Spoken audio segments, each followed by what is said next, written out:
இறை வார்த்தை மத்தேயு நற்செய்தி பிரிவு 16 இறைச்சொற்றொடர்கள் 13 முதல் 20 முடிய.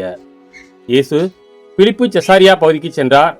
அவர் தம் சீடரை நோக்கி, மானிட மகன் யாரென்று மக்கள் சொல்கிறார்கள் என்று கேட்டார். அதற்கு அவர்கள், சிலர் திருமுழுக்கு யோவான் எனவும், வேறு சிலர் எலியா எனவும், மற்றும் சிலர் எரேமியா அல்லது பிற இறைவாக்கினருள் ஒருவர் என்று சொல்கின்றனர் என்றார்கள். ஆனால் நீங்கள் நான் யார் என சொல்கிறீர்கள் என்று அவர் கேட்டார். சீமோன் பேதுரு மறுமொழியாக, நீர் மெசியா, வாழும் கடவுளின் மகன் என்று உரைத்தார். அதற்கு இயேசு, யோனாவின் மகனான சீமோனே, நீ பெயர் பெற்றவன், ஏனெனில் எந்த மனிதரும் இதை உனக்கு வெளிப்படுத்தவில்லை, மாறாக விண்ணகத்தில் உள்ள என் தந்தையை வெளிப்படுத்தியுள்ளார்.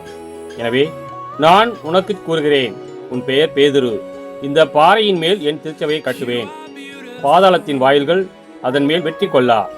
விண்ணரசின் திறவுகோல்களை நான் உன்னிடம் தருவேன். மண்ணுலகில் நீ தடை செய்வது விண்ணுலகிலும் அனுமதிக்கப்படும் என்றார். பின்னர் தாம் மெசியா என்பதை எவரிடமும் சொல்ல வேண்டாம் என்று இயேசு சீடரிடம் கண்டிப்பாய் கூறினார். கிறிஸ்துவின் நற்செய்தி.